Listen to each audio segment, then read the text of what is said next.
नित्य भाव सदा सुख निजे करो प्रकाश जे बहुविधि भव दुख धनी करे छे सताना आत्मरूप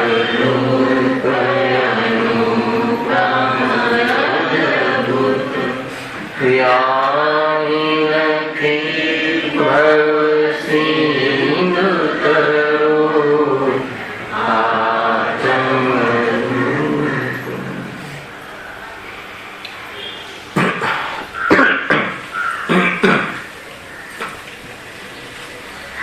आज श्री मोक्ष मार्ग प्रकाशक ग्रंथ से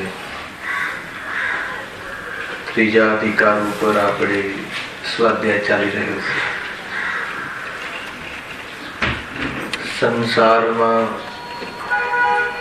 જીવ ઘણો દુઃખી છે. એના દુઃખોનું વર્ણન અહીં પંડિતજી કરે છે અને એમાં પણ પર્યાય અપેક્ષાએ જીવનો દુઃખના વર્ણનની ચર્ચા ચાલે છે. મુખ્ય રૂપથી ચાર ગતિની અપેક્ષાએ જીવ કાં તો તિર્યંચ હોય છે, કાં તો નરક દશાને પ્રાપ્ત હોય છે, કાં તો દેવની દશાને પ્રાપ્ત હોય છે, કાં તો મનુષ્યની દશાને. તો અહીંયા મનુષ્યની દશાને, મનુષ્યની પર્યાયને જીવ જે પ્રાપ્ત હોય છે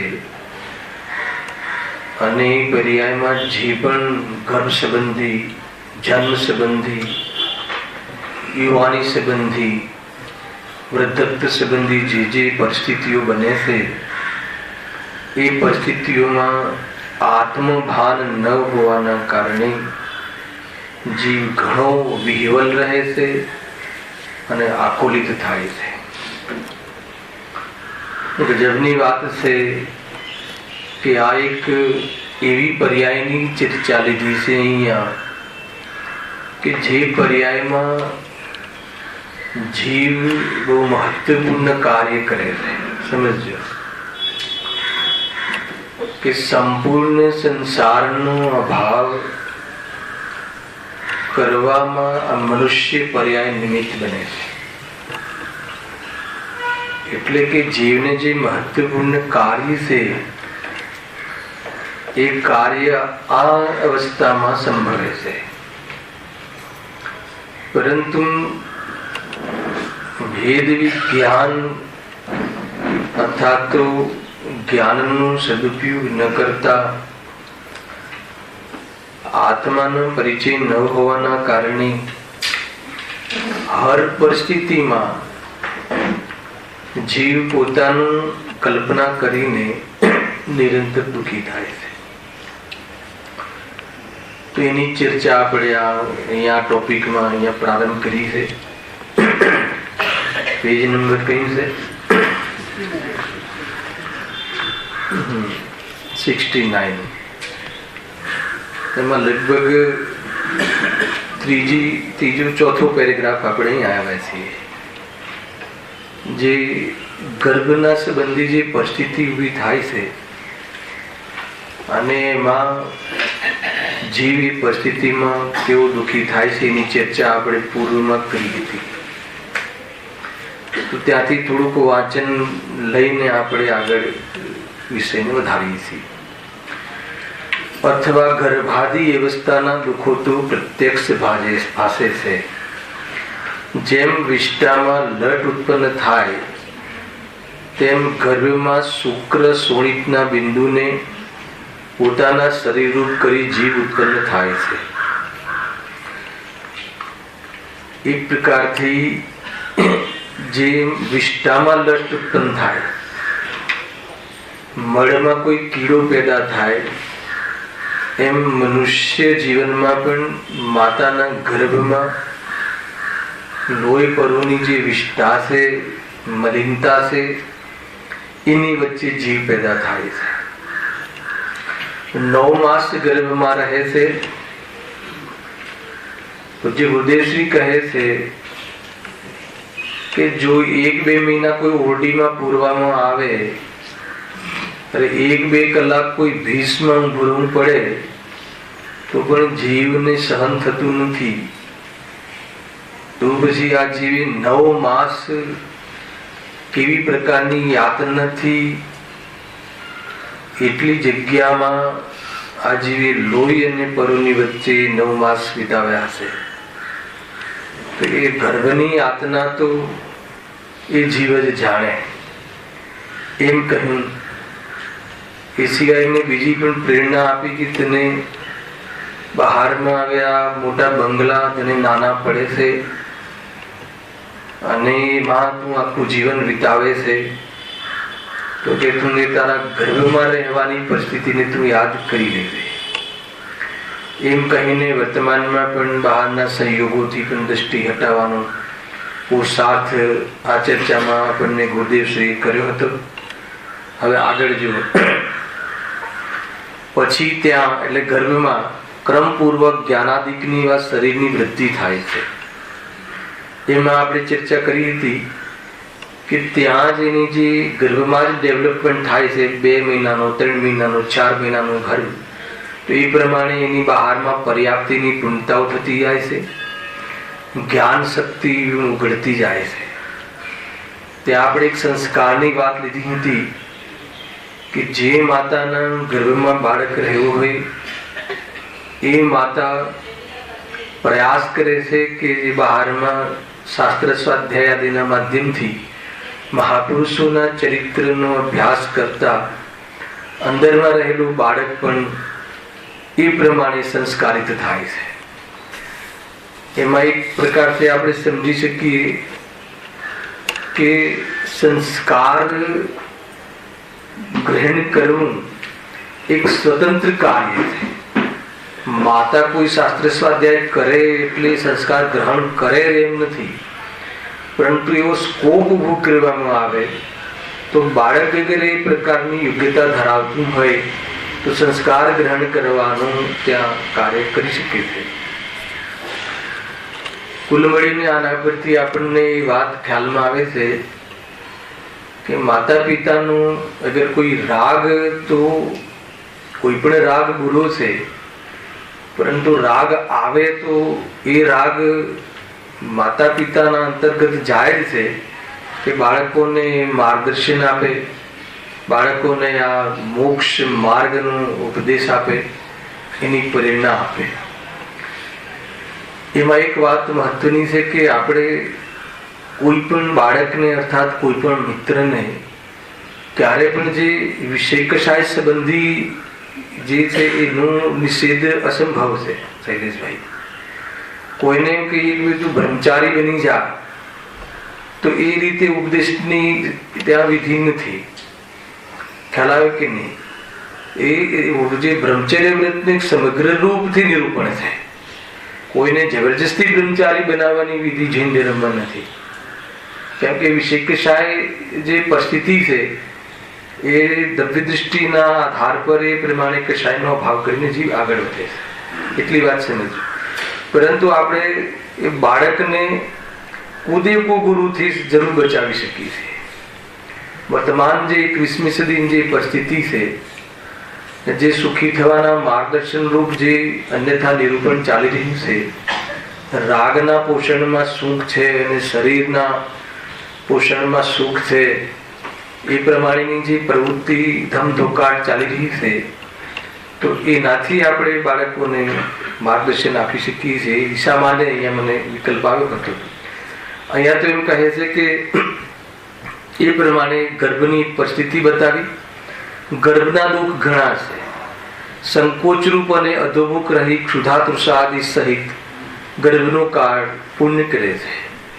ત્યાં પણ ગર્ભની અંદર પણ ક્ષુધા ત્રસા આદિ ઘણા પ્રકારના ત્યાં અસાતાવિદની કર્મના ઉદયમાં વિજાતિના પરિબળો બનતા હોય છે. ગર્ભની અંદર બાળકને ભૂખ આદિ લાગતી હોય છે.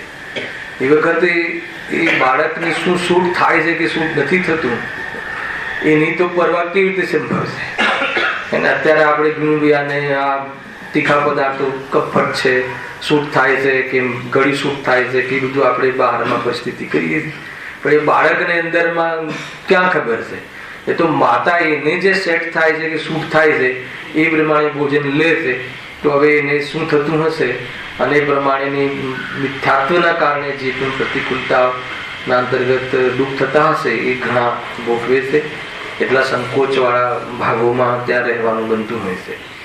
આ ચર્ચા આપણે પહેલા થઈ ચૂકી છે. જો આગળ આપણે હવે નેક્સ્ટ ગર્ભની પરિસ્થિતિ પૂરી થઈ. હવે જન્મની પરિસ્થિતિની ચર્ચા આજે પ્રારંભ કરીએ.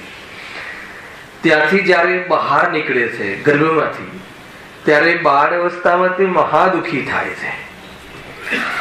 કોઈને એવું લાગતું હશે કે બાળકને શું દુઃખ છે. ચિનુભાઈ, આપણે જનરલી એમ સમજીએ છીએ કે એને તો કોઈ મજા જ છે. સામાન્ય રીતે એને શું દુઃખ છે, હે ને? બસ બધા એને ખવડાવે પીવડાવે, રાજા બેટા તરીકે રાખે, ફર્સ્ટ ક્લાસ તૈયાર કરીને બરાબર 1 મહિનાનું 2 મહિનાનું બાળક હોય નવડાય ધોવડાય બરાબર કપડામાં ફિટ કરીને ઘોડિયામાં સુવાડી દઈએ. કેટલું સરસ લાગે. ઓલો કોઈ તકલીફ થાય ને? બાળકને કલ્પના કરી શકીએ કે બાળકને કોઈ તકલીફ કે એને કોઈ, અહીંયા તો લખે છે કે પછી બાળ અવસ્થામાં તે મહાદુખી થાય. ઘણી વાર આપણે એવી કલ્પના કરતા હોઈએ છીએ કે આના કરતા નાનો રહે ને દીકરો તો સારો, અને જયારે નાનો હોય ત્યારે એવી કલ્પના કરીએ કે મોટું થઈ જાય તો સારું. હવે એને કરવું શું? ખ્યાલ આવે કે નહીં? નાનો હતો ત્યારે બહુ સારો હતો, બાળક આમ નિર્દોષ લાગે, ઇનોસન્ટ લાગે.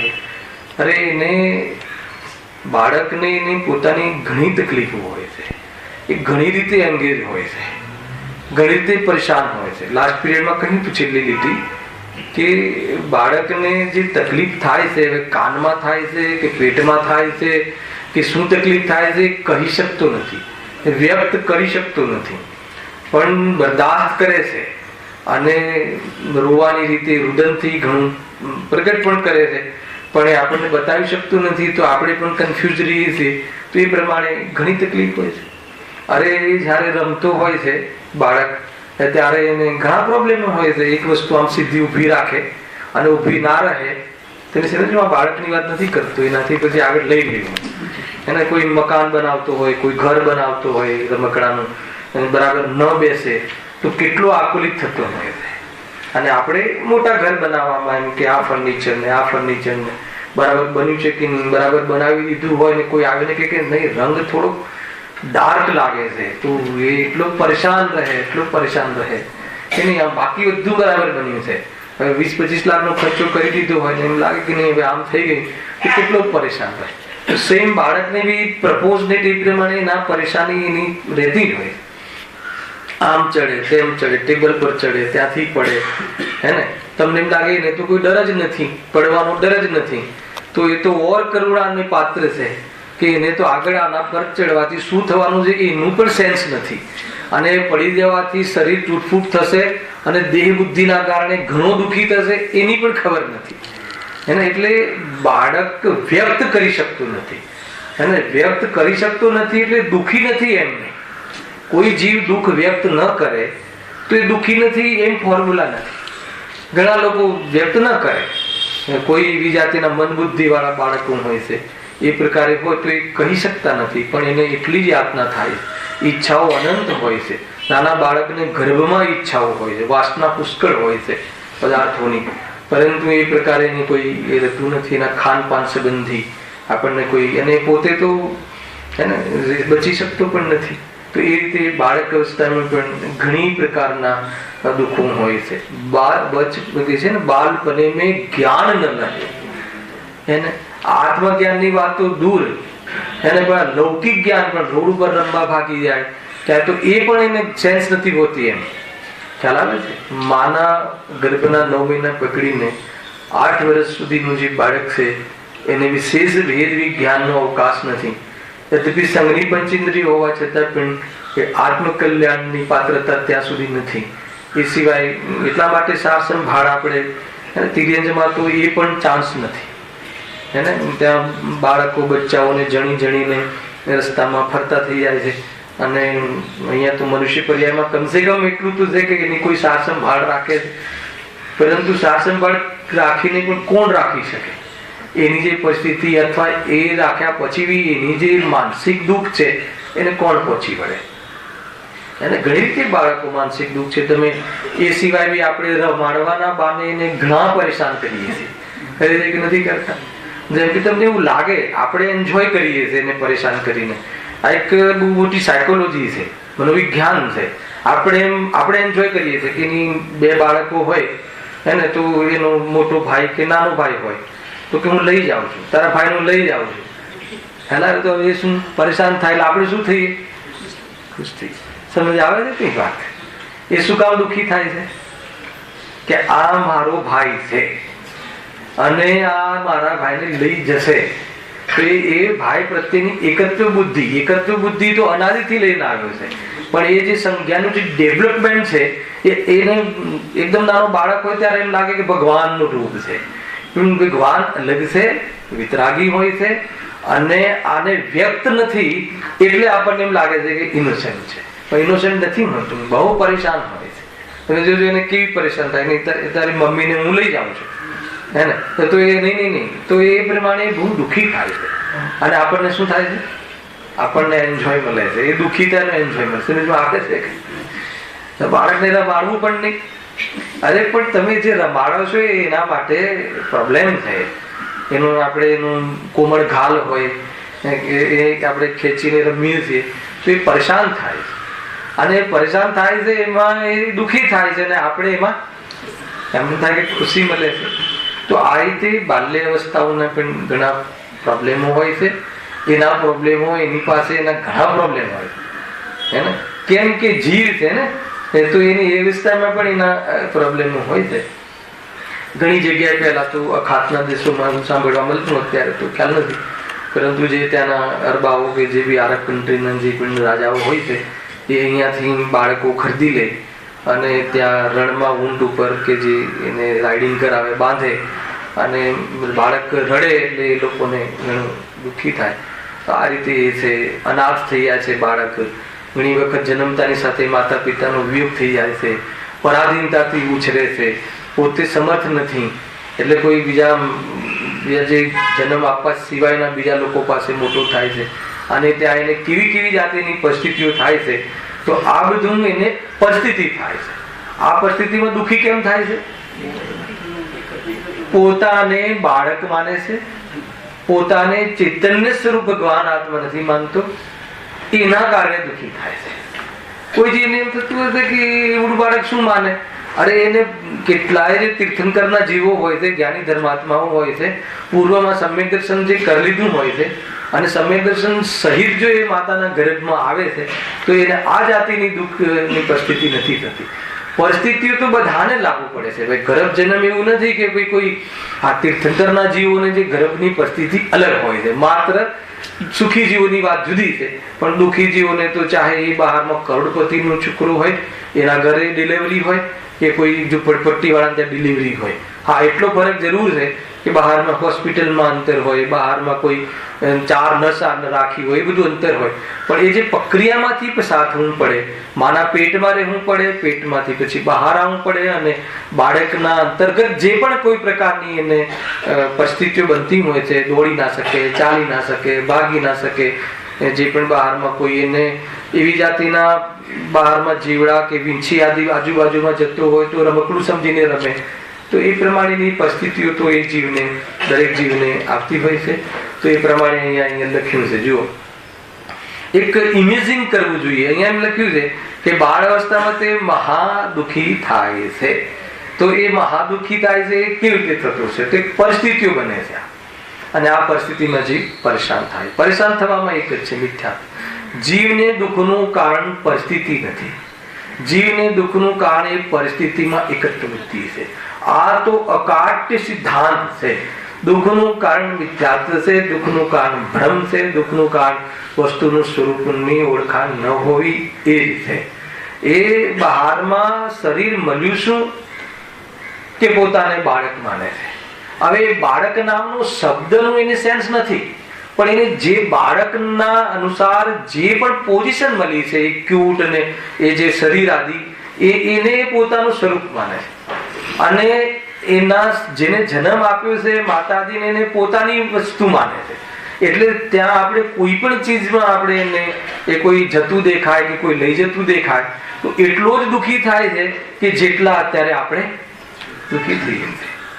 બતાવો છે કે નહીં? આપણે દુઃખી કેમ થઈએ છીએ? ભાઈ જયેશભાઈ ની પાછળ શું નામ આપનું? સાગર. બહુ રેગ્યુલર છે. આપણે દુઃખી કેમ થઈએ? માનો કે આપણી પાસેથી કોઈ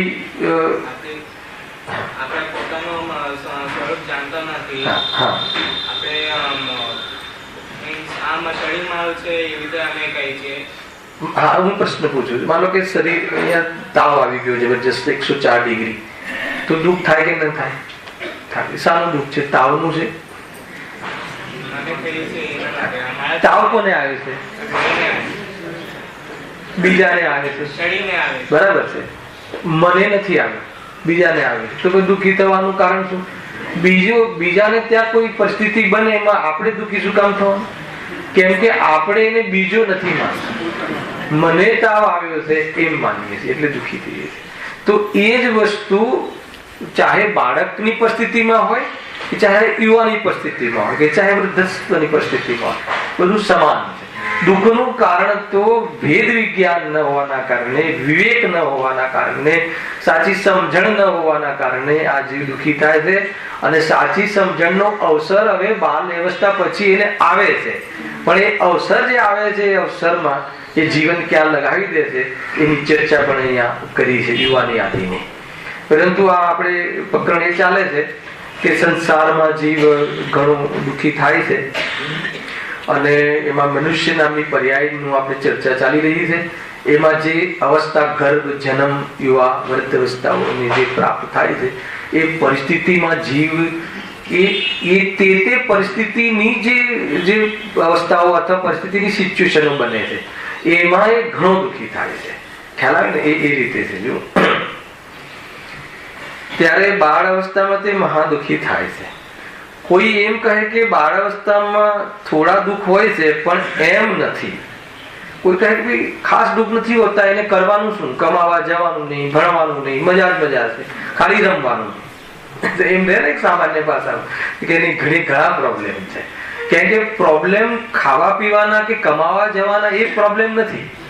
પ્રોબ્લેમ બીજો છે, કાંઈ દર્દ બીજું કોઈ છે. નિદાન બરાબર નથી કરી. ખ્યાલ આવે કે નહીં? આ નિદાન જો બરાબર થઈ જાય ને રોગનું તો ઉપચાર બરાબર થાય. પણ આપણે નિદાન જ ખોટું કર્યું છે. આપણને બહુ તકલીફો છે. કેમ કે શરીરમાં રોગ થયો છે કે નહીં, તારું નિદાન ખોટું. રોગ આત્માને થાય છે, આત્માને થતો નથી. આત્મામાં રાગ થાય છે, રોગ નથી થતો. આત્માની બીમારી રાગ છે, તો રાગ મટાડી દે. તો રાગ કેવી રીતે મટશે? તો એક જ બુદ્ધિ મટાડી દે. બસ એક જ ઉપાય છે. દરેક વખતે દરેક પોઝિશનમાં જ્યાં જ્યાં દુઃખ થતું હોય ત્યાં આ દુઃખનું કારણ યાદ કરવું અને એને મટાડવાનો ઉપાય ભેદ વિજ્ઞાનના માધ્યમથી કરવો. સાધન પણ આપણી પાસે છે અને એ સાધનનો ઉપયોગ કરવો. અને સાધનનો ઉપયોગ કરતા નથી એટલા માટે સાધન મળવું પણ મુશ્કેલ થઈ જાય છે. બસ આટલી વાત છે. આ બહુ વૈરાગ્યમય, બહુ જ એક લાઇટલી કોઈ વ્યક્તિ આજે પ્રવચનમાં આવ્યો હોય તો બી એને ખબર પડે એવી વાતો છે. આ કોઈ બહુ હાર્ડ વિષય નથી ચાલી રહ્યો અત્યારે. આપણે આ એટલે બહુ ડિટેલમાં કારણસૂત્ર પર્યાય ને આ ને તે એવી જાતિની કોઈ વિશેષ વાત નથી ચાલી રહી. પરંતુ એક ક્યાં ઉભા છીએ અને ત્યાં ઉભા રહીને આપણે દુઃખી કેમ છીએ, બહુ સામાન્ય વાત છે. સિમ્પલી છે એકદમ. એ રીતે છે. જો બાળ અવસ્થામાં થોડા દુઃખ હોય છે પણ એમ નથી, એ તારો ભ્રમ છે. પરંતુ શક્તિ થોડી હોવાથી તે વ્યક્ત થઈ શકતા નથી. લખ્યું છે પણ વ્યક્ત નથી કરી શકતો, એ બતાવી નથી શકતો. એ બતાવવાની એની પાસે સેન્સ હોવા છતાં ખુલી નથી. એ સેન્સ ખુલે તો આપણને ખ્યાલમાં આવે. હા, એ આ બાળપણની વાત પૂરી થઈ. હવે 2 લીટીમાં એમને યુવાની અને વૃદ્ધાવસ્થાની સમાપ્તિ કરી છે. પરંતુ આપણે 2 લીટીમાં નહીં પૂરી કરી. આપણે ગુરુદેવનું પ્રવચન વાંચીશું. બહુ સુંદર છે ચર્ચા ત્યાં. જુઓ ત્યાં ઈષ્ટ અનિષ્ટ. હા, ફરીથી પછી વ્યાપાર આદિ વિષય ઈચ્છા આદિ દુઃખોની પ્રગટતા થાય છે. એટલે શું? પછી એટલે ક્યાં આવ્યો? કોણ? જીવની એક પોઝિશન છે અને આ પોઝિશન અપરાધનું ફળ છે. આ પોઝિશન કોઈ આત્માની શોભા નથી. કઈ પોઝિશન સાહેબ? પછી યુવાન થાય, યુવાનમાં સુંદર દેખાય, હે ને, શરીર જોરદાર, બસ 16 કલાએ ખીલ્યું અને એકદમ હિટ ફિટ દેખાયો, ઇમ્પ્રેસિવ દેહ બન્યો બહારમાં, હે ને, જબરજસ્ત યુવાનીમાં જોર ને જોશ ને બધું, એ અવસ્થાને પ્રાપ્ત થયું. તો એ અવસ્થા તો સુખની અવસ્થા ખરી કે નહીં? અહીંયા એ કહે છે તો કે કોઈ પણ અવસ્થા સુખની નથી. એ કહે જો પછી વેપારી બન્યો એટલે યુવાની થઈ ને, યુવાન થયો, વેપારી આદિમાં ભણતર આદિ કર્યા, વેપાર આદિને પ્રાપ્ત થયો, તો ત્યાં તો સુખી થયો કે ન થયો? બોલો નહીં. આપણે એવું કંઈક આપણે ડિફાઇન કરીએ કે વેપાર આદિમાં જેને બહારમાં કોઈ ઉપલબ્ધિ ઓછી થઈ સામગ્રીની, એ તો દુઃખી થાય છે ચંદ્રકાંતભાઈ, આપણે માની લઈએ. પણ જેને મતલબ કે 1 કરોડની એમ્બિશન રાખે છે ને 10 કરોડ મળી જાય છે, બહારમાં નફો ડબલ થાય છે, હે ને, દિવસે ના વધે એટલો રાત્રે નફો થાય છે. એક પ્લોટ લઈને સુઈ ગયા 1 લાખમાં અને સવારે સીધા 10 લાખ થઈ જાય છે, કોઈ મહેનત કરી નહીં. એ જીવ તો સુખી ખરો કે? અહીંયા એ તો સુખી ખરો કે? તો કેમ નહીં? અહીંયા લખે છે પ્રમાણે તો પછી વેપાર આદિકમાં વિષય ઈચ્છા આદિ દુઃખોની પ્રગટતા થાય છે. એટલે પછી યુવા થાય છે તો વેપાર આદિમાં એંગેજ રહે છે ને પરેશાન રહે છે. તમે જોઈ લો, આખો સમાજ, આખો સંસાર આત્મદર્શન જેને નથી, એ ચાહે બહારમાં ગમે એટલો પોસાતું અનુકૂળતા હોય તો પણ કશાયોમાં સળગતો હોય છે. આ કરવું ને તે કરવું, મળી ગયું તો ટકાવવું ને, એને મળી ગયું તો હવે ક્યાં વાપરવું, કેવી રીતે યુઝ કરવું તો સમાજમાં પ્રેસ્ટીજ વધે ને, પરેશાન રહે છે. અને પ્રેસ્ટીજ વધે તો હવે પ્રેસ્ટીજ જવી ના જોઈએ ને, અને એ પ્રમાણે કોઈ ખોટા કામ કરે તો કોઈ દેખવું ના જોઈએ ને, અનેક પ્રકારથી પરેશાન. અને એમાં એનો ઉપયોગ એંગેજ રાખીને યુવાની પણ એક પ્રકારથી વીજળીના ઝબકારાની જેમ, હેને, હટાક દઈને જતી રહે છે. અને વૃદ્ધાવસ્થા ક્યારે આવી જાય છે એને ખબર નથી પડતી. સ્વયં પોતે ઊભા થવામાં સક્ષમ નથી રહેતો, એને પાપડ તોડવા માટે પણ શક્તિ નથી રહેતી. એવી જાતિના લકવા જેના રોગોમાં ગ્રસ્ત થઈ જાય છે વૃદ્ધાવસ્થામાં. પોતાનું જે શર્ટનું બટન, હે ને, ત્યાં જયારે બાબુભાઈ બીમાર થઈ ગયા ને, બાબુભાઈ ગુરુદેવ વખતે તમામ પેરાલિસિસ નું બધું થઈ ગયું હતું, તો એ કહે કે ગુરુદેવશ્રી, મને આજે ખબર પડી કે જીવ પાપડ તોડી શકતો નથી. પાપડ બી નતો તૂટતો એને ખ્યાલ. તો જવાબ એમ મળ્યો કે જયારે તોડતા હતા ને ત્યારે બી જીવ નતું તોડી શકતો. આગળ પાછળ જઈ ગયા સમજમાં આવ્યું. તો શું હતું એ વખતે અહંકાર કરતો હતો. ઘણી વાર બનતું હોય છે વૃદ્ધાવસ્થામાં, યુવાવસ્થામાં સાસુ જોરદાર વાઘણની જેમ હોય ને, ઘરની અંદર પ્રભાવિત હોય, જોરદાર, એમ કે પેટ પડે બહુ ધ્રુજે ને જોરદાર હોય. અને જે વૃદ્ધાવસ્થા થાય એટલે એકદમ બકરીની જેમ ભાગી ના થઈ જાય તો સાસુને વહુને ચાન્સ મળી જાય. ક્યાં ગઈ? તો એ કહે છે આ સાસુ, એ કહે ભાઈ, અને બહુ ગંભીર વિષય છે. અને એને એમ થાય છે કે શું મારો રુતબા, શું મારો પ્રભાવ હતો, હે ને, અને ક્યાં ગયું કોઈ પૂછે નહીં, બહુ ખૂણામાં પડી રહેવા દે, છોકરાઓ પૂછે નહીં. આ વૃદ્ધાવસ્થા પછી ચાલુ થઈ જાય છે, કોઈ ગણે નહીં, હે ને. જેમ બાળકને રમકડું બનાવી દીધું, અને એમ આ વૃદ્ધાવસ્થાને એન્જોય માટે એક રમકડું બનાવી દીધું. એને બરાબર બોલી ના શકે, ચાલી ના શકે, તો એ એક પ્રકારથી હાસ્યનો વિષય બનાવી દીધો. બને કે ના બને? એવી અવસ્થાઓમાંથી જે કેમ પસાર થયું ખ્યાલ આવે કે નહીં? પોતાને આત્મા ન માને અને બહારમાં આવા કર્મોના ઉદયો આવે તો કોઈના હસવા ઉપર એને અંદરમાં એવું એ અપમાન સહન થાય નહીં અને એનો પ્રતિકાર કરવાનું સામર્થ્ય હોય નહીં. ખ્યાલ આવે કે નહીં? બે રીતે, એક તો બધી જ મિલકત એને લખી આપી હોય એટલે વાત પતી ગઈ રાગના આવેશમાં. ખ્યાલ. બીજું ન લખી આપ્યું હોય એ તો પોતાને એ પ્રમાણેની સામર્થ્ય ના હોય, તો હવે ડિપેન્ડન્ટ લાઈફ જેને કહેવાય, પરાધીન લાઈફ, બાળક વત વૃદ્ધાવસ્થા થઈ જાય. હર પલ વૈરાગ્ય આવે એવી અવસ્થા છે. ચંદ્રકાંત છે કે નહીં? છોકરાઓ પૂછે નહીં, કશું નહીં, ઘરમાં ધ્યાન રાખવા બેસાડી દે, આમે તમારે તો કઈ જવાતું છે નહીં, અમે આવીએ છીએ તો જરાક ધ્યાન રાખજો. હવે પેલાને પ્રોબ્લેમ એ નથી, અંદરમાં ઈચ્છા તો એને બહુ હોય, મારે પણ આવું, થાકે નહીં જીવ, હે ને? મતલબ કે લૌકિક વ્યવહાર નિભાવવા મિલોથી આવે દૂર, હે ને? ઉપયોગની બરબાદી, શરીરનું સામર્થ્ય ના હોય, પોતાનો સામાન પોતે ના ઉચકી શકે, પરેશાન થઈ જાય અને દુઃખી થઈ જાય. અને ઘરના યુવા બાળકો એને લઈ ના જાય તો શું કરે? અંદર ને અંદરમાં મોટા કર્યા, શું ના કર્યું, બધું આપી દીધું, અને અમારી જવાની એની પાછળ વેડફી નાખી. કોણ કેતું તું? શું કામ કર્યું? જૈન ધર્મ, જૈન શાસન એના ચરણમાં કોઈ દિવસ આવ્યો નહીં જી. અને અંતમાં એ જ રિયલ્સન અને જેને દુઃખી થાય એ રીતે છે. એ વખતે પણ વૃદ્ધ છું એ હું નહીં, શરીર ઘરડું થાય છે, આત્મા નહીં. શરીરથી ભેદ વિજ્ઞાન એ વખતે બી હોય, અને કર્મ થિયરીનું ચોખ્ખું જ્ઞાન હોય કે ભાઈ પૂર્વ કર્મના ઉદયથી આ પરિસ્થિતિ બની છે, અને જે પરિસ્થિતિ બની છે એ કોઈ પડોશીમાં બની છે, એટલી વાત ખબર હોય. કયું ઘર ભાડાનું છે ને કયું ઘર ઓનરશીપ છે એનું જો ભેદ વિજ્ઞાન હોય સાહેબ, તો આ જીવ દુઃખી થઈ શકે નહીં, અને કોઈ પણ પરિસ્થિતિમાં કોઈ દુઃખી કરી શકે નહીં. ગેરંટી છે, એ જૈન શાસનની ગેરંટી છે. ખ્યાલ આવે કે નહીં? કયું ઘર ઓનરશીપ છે ભાઈ? ભાડાનું ઘર કયું છે? તમે રહો છો એ તમારા જે ફ્લેટ છે એ કેટલા બોરીવલીમાં 20,000 ભાવનો, એ ઓનરશીપ છે કે ભાડેથી? હે, ઓનરશીપ છે હજુ? ચીનભાઈ કે ઓનરશીપ, કોઈ ભાડેથી રહેતો હોય એની વાત નથી. એટલે ભાડેથી રહેતો એ ઓનરશીપ સમજે છે. આ તો એવો જમાનો આવી ગયો અનિતિનો. ऐसी अनिति संभवे नाही, ज्ञानियों को ऐसी अनिति संभवे नाही.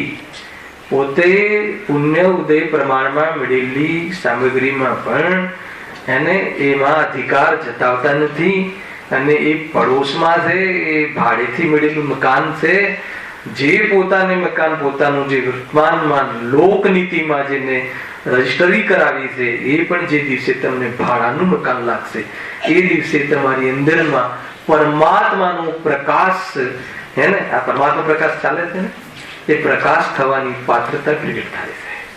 પોતાના ઘરની અંદર પરોણો બનીને રહે, પોતાની ફેક્ટરીની અંદર નોકર બનીને રહે, નોકર ઇન ધ સેન્સ કે મેનેજર બનીને રહે.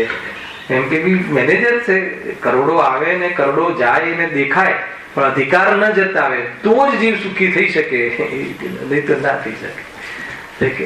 અચ્છા, આ જે શરીર છે આ ઓનરશીપ છે કે ભાડાનું છે? વાત કરો છો ઓનરશીપ નહીં? હે સાગર, આ ઓનરશીપ નું કે નહીં? આનો ઓનર કોણ? જે દિવસે ભાડાનું લાગશે ને એ દિવસે સીધો જેવો આનંદ આવશે. નાની વાત નથી ભાઈ, બહુ સુંદર વાત છે ભાઈ. ચૈતન્યમાં રમણ કરવા જેવું છે, સ્વરૂપમાં ડૂબી જવા જેવું છે, ભેદ વિજ્ઞાનની દૃષ્ટિ કરી અને પોતાને ન્યાય આપવા જેવું છે. અનંતા યુગ વીતી ગયા, એને આ તો રમત હોય ઘડી બે ઘડી ની.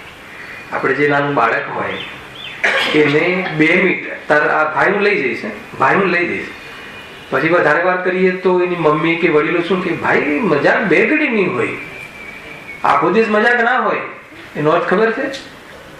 આ હું લઈ જાઉં છું, આ મારો ભાઈ છે, આ મારી મમ્મી છે, એની મમ્મીને આપણે શું કહીએ ને, આ તો મારી મમ્મી છે. એટલે બાળક શું થાય? રીસાઈ જાય. બાળક શું થાય? આકુલિત થઈ જાય. કેમ કે એની મમ્મી પર આપણે આપણી મમ્મીનો અધિકાર. તો પછી આપણે જે સમજદાર વ્યક્તિ હોય ઘરની અંદર એ શું કહે કે આખો દિવસ રડાવ નહીં, એટલે એને દુઃખી નહીં કર. પછી કે રમત હોય ઘડી બે ઘડીની. આ તો અનંતા યુગ વીતી ગયા. કોણે કીધું છે? અનંતા યુગ વીતી ગયા. કયા? શું કરવાનું? આ રમત. કઈ રમત? આ મારું છે, આ મારું છે. કે અનંતા યુગ વીતી ગયા. ઘડી બે ઘડી નહીં હોય. વેદ વિજ્ઞાન થી રહિત અજ્ઞાન થી ઉન્મત્ત થયેલો જીવ નશામાં લાગે છે નશામાંથી આપણે શું વાત કરો છો? કોઈ દિવસ શરાબ જઈને છીએ? કયો નશો? આ મોહનું નશો. પેલો નશો તો ઉતરી જાય છે, આ નશો ઉતરતું નથી. કેવો ખ્યાલ આવે? ઘણી વાત છે ભાઈ. જે દિવસે તમને એમ લાગે કે મારો બહુ સારો વેપાર ચાલે છે, તો એકવાર યાદ કરી લેવું છે કે આ નશો ચડી ગયો છે. હું બહુ સુંદર દેખાવું છું, હું બહુ સરસ પ્રવચન કરું છું, તો શું સમજવાનું કે આ નશો થઈ ગયો છે. અરે તારા દ્વારા તે સ્વભાવનો તિરસ્કાર કર્યો છે. રાગને પોતાનું સ્વરૂપ માની તો જ્ઞાનનો ત્યાગ કરે છે. તિરસ્કાર કરે કે ના કરે? તર છોડ્યો કે ના તર છોડ્યો? જળનું કામ પોતાનું માને તો ચેતન સ્વભાવના કાર્યનું અપમાન કર્યું છે. અને એ અપમાનના ફળ એવા માઠા આવશે કે તને સમજમાં નહીં આવે. આજે બહારમાં પુણ્યના ઉદયમાં તું છકી ગયો છે, સાતાના જ્ઞાનમાં સુઈ ગયો છે, તને ખબર નથી. હર સમય તને આકુળતા થઈ રહી છે, એને પણ તું સુખ માની અને એમાં એને વધારો કરવા માટે તું ઉપાય કરી રહ્યો છે. જ્ઞાનીઓ કહે છે કે તારી બુદ્ધિ બગડી ગઈ છે. જ્ઞાનીઓ કહે છે કે તારી મૂર્ખતાના દીદાર છે. સમજમાં આવે છે કે આ રીતે બહુ જોરદાર છે. ખ્યાલ આવે? મને કોઈ એક જણ બતાવો શૈલેષભાઈ, સ્વાધ્યાય જેવો છે આપણે જે આપણે વેપાર આદિ કરીએ છીએ એ શાના માટે કરીએ છીએ? શાના માટે કરીએ છીએ? બતાવો. હે? સુખી થવા માટે, ધન કમાવા માટે. તો આ બુદ્ધિ નથી બગડી ગઈ?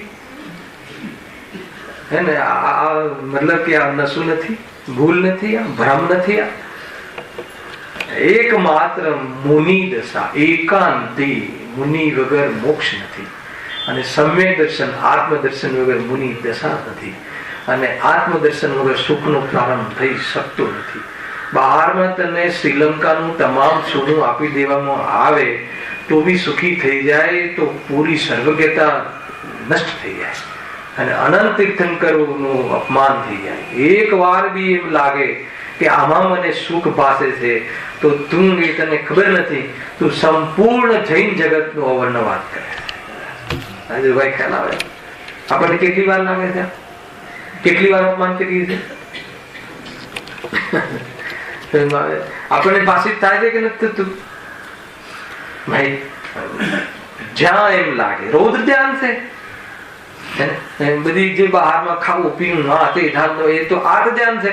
અને એમાં મજા આવી ગઈ, મજા આવી ગઈ તો કહે છે કે મજા એમાં છે ને. જ્ઞાનીઓ કહે છે કે મજા એમાં છે ને. આ તો કસાય સહન થતી નથી, એને કસાય બરદાસ્ત થતી નથી, એટલે જ્ઞાની પણ ભોજનમાં દેખાય છે અને સ્વરૂપથી દૂર રહે છે. એનો ખેદ છે. એટલો સમય વ્યસ્ત રહે છે, ખેદ છે. અને એક સમયના 2 સમયના ભોજન માટે આખી જિંદગી આપણે લગાવી દઈએ છીએ. અને ટોટલ ટેલેન્ટ આપણે દુઃખી થવામાં ઉપયોગ કરીએ છીએ. એને ટેલેન્ટ કહેવાય કે મૂર્ખતા કહેવાય? સાગર, આપણું જે ટેલેન્ટ છે, આપણે દુનિયામાં શું કે બહુ ટેલેન્ટ વ્યક્તિ. કેમ બતાવો રાજુભાઈ? આપણે બહુ ટેલેન્ટ. કેમ? અરે શું ટેલેન્ટ છે એની! ભલા મતલબ કે ઉકેલ કરી દે અને જોરદાર મતલબ કે 5000 લોકો ભેગા થઈ જાય. એની ટેલેન્ટ છે. ખ્યાલ આવે? ડોક્ટરેટ કરી છે, આ કરી છે, તે કરી છે. ટેલેન્ટ બહુ છે. બિઝનેસમાં શું ટેલેન્ટ વ્યક્તિ છે? ટેલેન્ટ જ્ઞાનનું, ટેલેન્ટ જ્ઞાન નહીં પડે, ઇંગ્લિશ શબ્દ છે. ખ્યાલ? તો એ અજ્ઞાન છે કે સમ્યક જ્ઞાન છે? તો એમાં ટેલેન્ટ, જો એનું જ્ઞાન હોવું એ અજ્ઞાન નથી. એનું જ્ઞાન હોવું, કોઈ બહારના કોઈ પદાર્થોનું વિશેષ જાણકારી હોવી એ અજ્ઞાન નથી. એ તો સ્વભાવ છે. પણ એ જાણકારી સુખનું કારણ માનવું, ગેઓમાં વિશેષ જાણવું છે, એને જ્ઞાનની અને એ વિશેષ જાણકારીનું મને મહેતાણું મળે છે બહારમાં, અને રૂપિયા મળે છે, અને રૂપિયાથી હું સામગ્રી ખરીદું છું અને હું પેટમાં નાખીને કે શરીર પર પહેરીને અને સુખી થાઉં છું. તો કે આ બધું તારું જે ચેપ્ટર છે, એ તારી જે ટેલેન્ટ છે, એ ટેલેન્ટ છૂટી ગઈ. બહુ જોરદાર છે ભાઈ. એ અહીંયા કહે છે આ કઈ દશા વાપરી આપણે? યુવાનીનો દીદાર, યુવાનીમાં જીવે આ જાતિના પોતાની સાથે અપમાન કર્યા. થોડું શરીરનું સામર્થ્ય, જ્ઞાનનો વિશેષ ઉઘાડ, બહારમાં પુણ્યની અનુકૂળતા, એની અંદર જીવ પોતાને ભૂલી ગયો. अपने आप को भूल के પોતાની સાથે ક્યારે રહેશું? આપણે પોતાની સાથે ક્યારે રહેશું? ધર્મ ક્ષેત્રમાં આવ્યો તો બધા પામી જાય હે ને, બસ ખરેખર ભાઈ હે ને, એમાં પણ સ્વરૂપની લીનતાની સામે એ પણ સ્વભાવનો તિરસ્કાર છે. બહુ આકરું પડે. કોઈ જીવને એમ થાય કે આ દુકાનમાં બેસીએ ને મકાન વધારીએ છીએ ને ધંધો વધારીએ છીએ, એ તો આપણને મગજમાં બેસી ગયું. પણ આ આત્માની જે પ્રભાવના કરીએ છીએ, ખ્યાલ આવે કે નહીં? પ્રભાવના કરવાનો ભાવ રાગ છે અને એમાં સુખ માનવાનો ભાવ મિથ્યાત્વ છે. આત્મકલ્યાણનો માર્ગ એ નથી. પોતાની સાથે રહેતા શીખો. એક સ્વરૂપમાં રહેવું, પોતાની સાથે કેવી રીતે રહેવું પ્રયોગ કરીને બતાવો. પોતાની સાથે કેવી રીતે રહેવું? ભેદ વિજ્ઞાન. માન લો કે આ મને પ્રવચન કરવાનો ભાવ આવે, સમજજો, એકદમ પ્રેક્ટિકલ પ્રયોગ, બરાબર? પ્રવચન કરવાનો ભાવ આવે તો આ રાગ છે, એનાથી આત્માનું સુખ નથી, એમાં મંદ આકુલતા છે.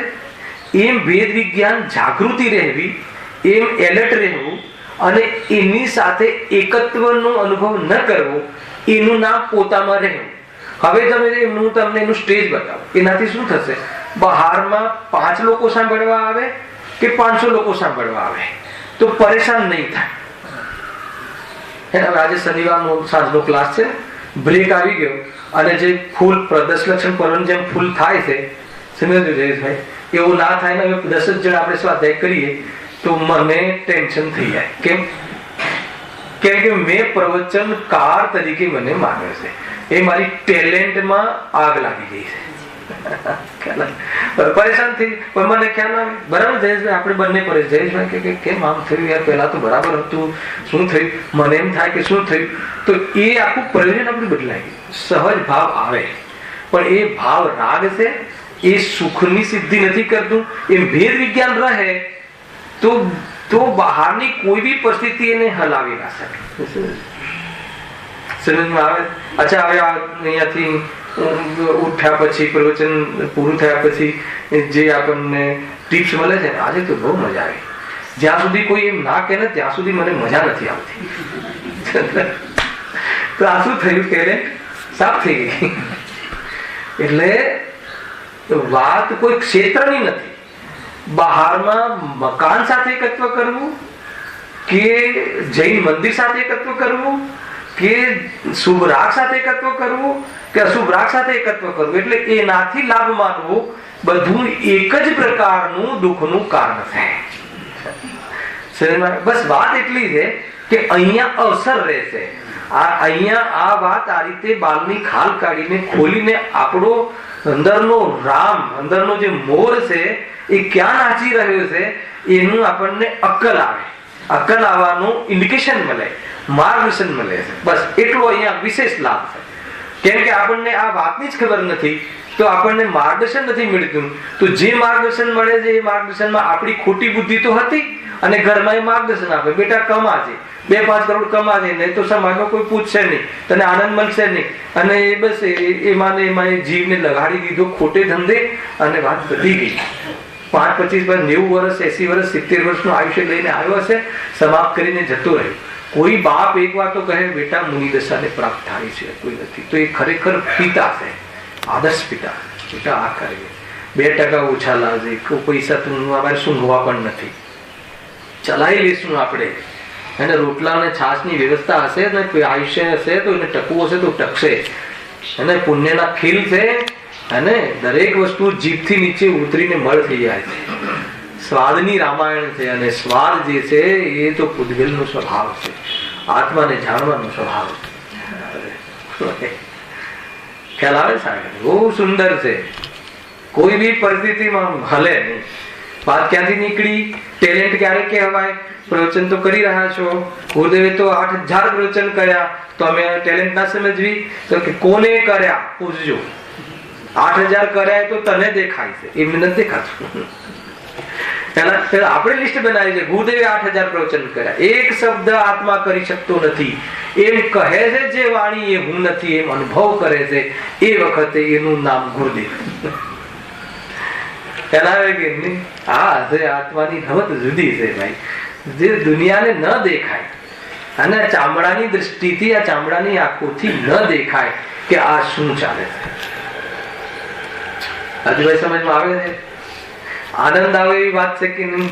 એ રીતે અહીંયા કહ્યું છે. જો એટલા માટે ભાઈ આ યુવાની જે છે, યુવાની બહારમાં તરુણી રત રહ્યો એ છે કે નહીં? આખી ગાથા છે આની અંદર છઠ્ઠાણામાં. એ રીતે જોઈ લેવું છે, વાંચવું છે. એ વૃદ્ધાવસ્થાની લીટી વાંચીએ, પછી લઈએ. 10 મિનિટ છે આપણી પાસે. હા, પછી ત્યાં એટલે શું? પાછું બદલાય, પાછો એપિસોડ બદલાય. આ બધું નાટક છે, આ બધા વેશ છે. આ નવો વેશ લઈને આવે પાછો જીવ. પેલા જીવે બાળકનો વેશ લીધો હતો, બાળકના વેશમાં સ્વરૂપ માની લીધું હતું તો દુઃખી. હવે યુવાનીનો વેશ લઈને આવે, યુવાનીના વેશમાં પણ એને પોતાને યુવાન માની લીધો, પોતાને એ માની લીધો. તો હવે ત્યાં પછી દુઃખી થાય. થોડું એમ કહે કે તમે તો 18 વર્ષે ઘરડા દેખાવ, પરેશાન થઈ. કેમ આટલા જલ્દી વાળ સફેદ આવી ગયા? પરેશાન થઈ. વૈરાગ્ય નથી આવતું, પરેશાન થઈ જાય. પહેલાના જમાનામાં વૈરાગ્ય આવી જતું. અરે વાળ કાળો સફેદ થતા નથી રોકી શકતો, પર પદાર્થમાં મારું કોઈ કરતું જ તો નથી, હું શાના માટે એન્ગેજ રહું? ફિનિશ. ત્યાંથી ને ત્યાંથી બહાર નીકળે છે, ભેદ્યાન કરીને આત્મકલ્યાણમાં પીછી કમંડ લઈને કિસલું જ કરે, ધાડ દઈને. બહારની સુંદરતા નથી. વાહ, એને નમોલો એ શબ્દ સાંભળો ભાઈ. શૈલેષભાઈ તાકાત છે ચૈતન્યની. લોકો જોતા રહી જાય, લોકોથી શું મતલબ? કોણ પિતા, કોણ માતા, કોણ ભાઈ, કોણ પાર્ટનર, કોણ ખુશ?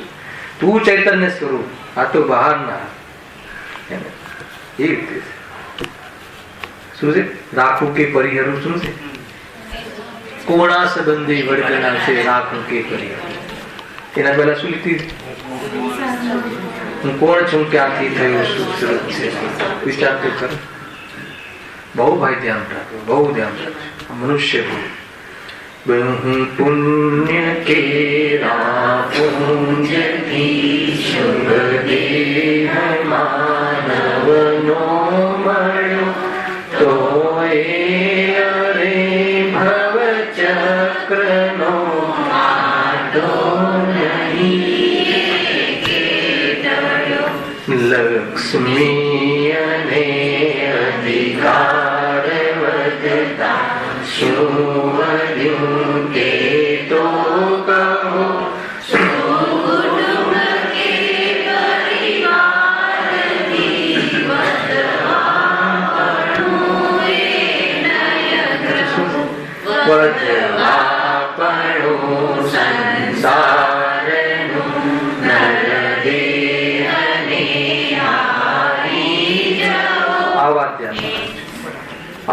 વધવાપણું સંસારનું દેહને હારી જવું.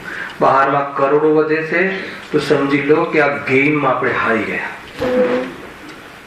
કેમ કે એક તો રાગ છે અને એક તો એકત્ર છે.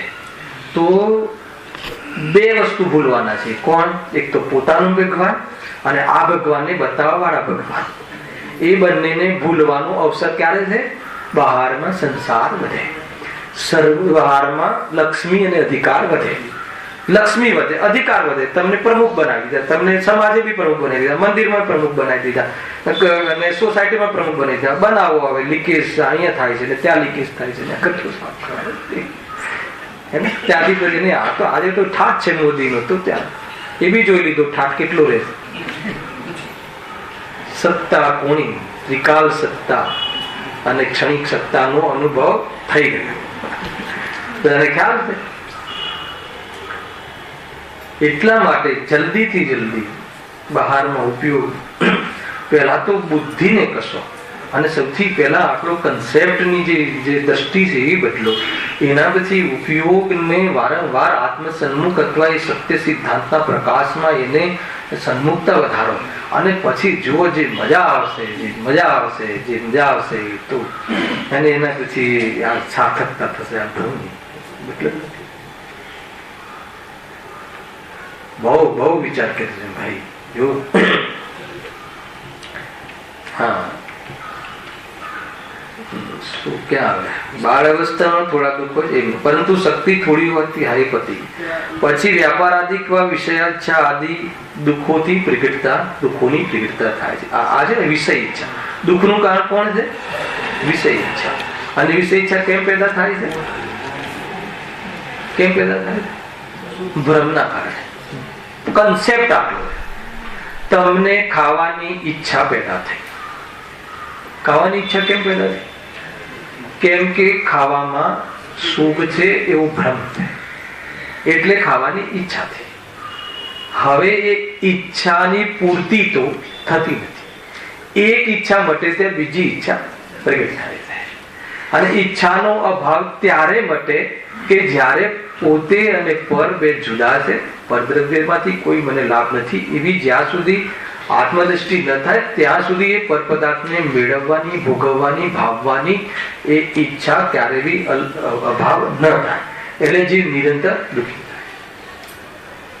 માનો કે આપણને એમ થાય કે ભાઈ ખાવાથી સુખ છે તો આજે ખાઈ લીધું તો પછી દુઃખ ના થવું જોઈએ. અને પાછી ભૂખ લાગે એટલે દુઃખ થાય નથી કેતો. અરે ખાવાથી જ દુઃખ થાય. અરે આદિ મધ્ય અંત તમને હાલ સિદ્ધિ કરાવો કે દુઃખ આકૃતતા છે. ખાધા પહેલા તો દુઃખ છે, બધાને ખબર છે. ખાતી વખતે પણ હે ને એ દુઃખ છે, ને ખાધા પછી પણ દુઃખ. ક્યારે ક્યારે આદિ મધ્ય ત્રણેયમાં આકૃતતા રહે.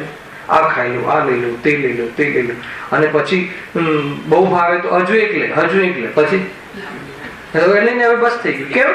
બહુ સુખ મળતું હતું ને. એક રસગુલ્લામાં 1 કિલો સુખ મળે તો 2 રસગુલ્લામાં 2 કિલો મળવું જોઈએ. વેપારી છે ને તો વેપારી છે વાત છે તો કે બહુ ભૂલ પડી ગઈ છે. એ છે જો ત્યાં ઈષ્ટ અનિષ્ટ જનિત વ્યાકુળતા રહ્યા જ કરે છે. આ ચાલે જ રાખે, આમ છે તેમ છે. ઘણા પ્રોબ્લેમ એટલે પ્રોબ્લેમ તો એક જ છે. પ્રોબ્લેમ તો પરને પોતાનું માનવું જ છે, પણ બહારમાં પરિસ્થિતિઓ અનેક થાય અને એ દરેક પરિસ્થિતિમાં એક જ તો હોય એટલે દુઃખી થાય. બસ એક જ. ખબર છે લગ્ન કરતા પહેલા જે અત્યારે તો એરેન્જમેન્ટ શું કહેવાય છે એને, અત્યારે તો એરેન્જ મેરેજ નથી હોતા, પોતાની ચોઈસ વાળા મેરેજ હોય. એ ચોઈસ વાળા હોય ને તો પણ ફિક્સિંગ વાળા છે. ધ્યાન રાખજો. અહીંયા તમે ચોઈસ કરી એ તો નિમિત્ત બન્યું, પણ એ જ આવવાની હતી. અને એને આયા પછી એ આપણને એ વખતે બધું સારું લાગે છે, પછી કેમ બદલાઈ ગયું? પછી એનો અવાજ બી સાંભળવો ગમતો નથી. કેમ? શું થયું? જો કે માન્યતા તારી સ્થિર નથી રહેતી, બદલાયા રાખે છે.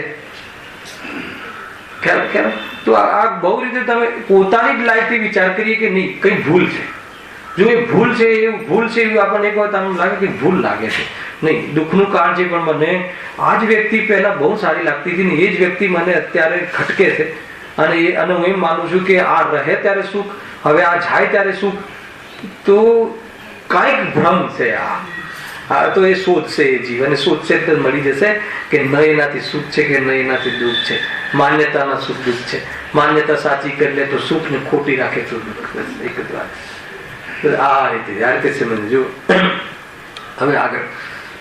અને વૃદ્ધ થતા આવી ગયું. વૃદ્ધ થતા શક્તિહીન થઈ જવાથી તે પરમ દુઃખી થાય છે. પરમ શબ્દ નથી, ઉત્કૃષ્ટતા બતાવે છે. ઘણો દુઃખી થાય છે, અત્યંત દુઃખી થાય છે. વૃદ્ધ વિસ્તાર તો શું કહેવું, ગજબની વાત છે. અને દુઃખ પ્રત્યક્ષ થતા જોઈએ છે. હવે આમાં તો પ્રત્યક્ષ થતા જોઈએ છે, પણ એમાં કોઈ શાસ્ત્રનો આધાર નથી. ચલો તમને એમ લાગતું હોય કે નરકના કોઈ ગપ્પા છે, આ તો જીવને ડરાવવો છે, ડરાવીને સરખો રાખવો છે, એટલે આચાર્ય નરકમાં ગપ્પા માર્યા છે, કોઈ એમ માની લો, ઠીક છે ચલો. અને સ્વર્ગની લાલચ અપાવે છે, એ ગપ્પા છે, ઠીક છે. પરંતુ તમને આ મનુષ્યના તિર્યંચની 2 ગતિ તો સાક્ષાત દેખાય છે હર સમય પરિસ્થિતિ. તો 2 ગતિના દુઃખ આપણને પ્રત્યક્ષમાં દેખાય છે. પોતાના પર ગુજરે છે, પડોશીઓ પર દેખાય છે, પોતાના કુટુંબમાં દેખાય છે, ભાતના દેખાય છે, અને મા બાપના ભાગ પાડતા દેખાય છે. આજે હું રાખું, કાલે હું રાખું. છે કે નહીં? દેખાય છે કે નહીં? દેખાય. લાસ્ટ ટાઈમ બી કીધું હતું, બહુ દર વખતે વિચાર કરવા જેવું છે. કેવી જાતિની દશા થાય? એનો જવાબદાર કોણ? ફટાફટ બોલો, શનિવારના રાતનો ક્લાસ ચાલુ કરી દઈશું. જવાબદાર કોણ? દીકરો કે વહુ? નવી આવી એ કે પોતે જણેલો દીકરો? કોણ? હે? દીકરો? ના, નવી આવી એ બદલાઈ ગયો દીકરો કે કર્મ બદલાઈ ગયા? શું થયું? કોણ જવાબદાર? મને ઘરમાં દીકરોને વહુ રાખતા નથી, એના જવાબદાર આમ જે વહુ આવી નવી મારા દીકરાને બદલી નાખ્યો, એનું ચિત્ત બદલી નાખ્યું, મને કાઢ્યું. તો કે ના, કોણ? મેં પૂર્વમાં એ મારું આ પરિસ્થિતિ થાય ને એ મેં લખી હતી. હું મારો વિધાતા છું. મેં સ્વયં લખ્યું હતું કે આ પરિસ્થિતિ આટલા વર્ષ પછી આવશે, એટલે પરિસ્થિતિ આવી. પણ કહે છે કે એ પરમ સત્ય નથી. આગળ વધો. આ પરિસ્થિતિ કોને તે આવી છે? પડોશીમાં આવી છે. હવે શું કરવું? પડોશીના ઘેર આગ લાગે તો કયો દુઃખી થાય છે? કોઈ દુઃખી થતું નથી. તો બસ દુઃખ વટી ગયું. આટલું જ કરવાનું છે. આ તો એક બહુ જોરદાર સિદ્ધાંત છે ભાઈ. એ રીતે અનુભવ કરવો જોઈએ. અને ખરેખર એ વ્યક્તિ એ વખતે પણ આ ન્યાયથી ગુજરે તો ખરેખર નવી ફાઇલો ન ખોલે. તો નવી ફાઇલો ખુલશે. તું આમ કરે છે, આ કરે છે, પડોશમાં કહે, બહાર સમાજમાં જઈને વાત કરે, ઓર દીકરાઓને બદનામ કરે, તો કઈ વાંધો નહીં, તને ઓર આ બધા વ્યવસ્થાઓ મળતી જ જશે. તો એક વાર બી ના વિચારીએ કે આવું થવા પાછળનું કારણ હું હોઈ શકું છું, અને આ જે પણ કાર્ય થયું છે એ મારામાં થતું નથી. બે વાત બરાબર યાદ રાખજો. તમને આખો ભગવાન દેખાઈ જશે. ક્યાં દેખાઈ જશે? પોતાનું ભગવાન દેખાઈ જશે, પોતાનામાં. અને બધા ભગવાન દેખાઈ જશે.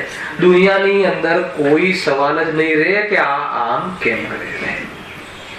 અને સવાલ ના રહે એટલે એ સંબંધી વિકલ્પ ના ઉઠે એટલે વાસ્તવમાં એ નોર્મલ થઈને જીવન વિતાવે. અને એ જીવનનું ફળ એ આવે કે સદાકાળ સિદ્ધ બનીને, અશરીરી બનીને એ ત્યાં વિચરે છે. એવું આ આત્માનું સુંદર સ્વરૂપ છે. એની બાકીની ચર્ચા આપણે આવતીકાલના પ્રવચન કરીશું. અને રાત્રે જે શનિવારના ક્લાસમાં હવે નવકાર મહામંત્રના અંતિમ ચરણમાં પહોંચ્યા છીએ. આજે એનું સામાન્ય સમગ્ર રૂપથી ચર્ચા કરીશું. કોઈ જીવને આગળ વિષય રહી ગયો હોય તો પણ એનો સમાવેશ આજે થઈ જશે. જનરલથી આજે આપણે સમાપન કરીને આગળ થઈ જશે. સહજાનંદ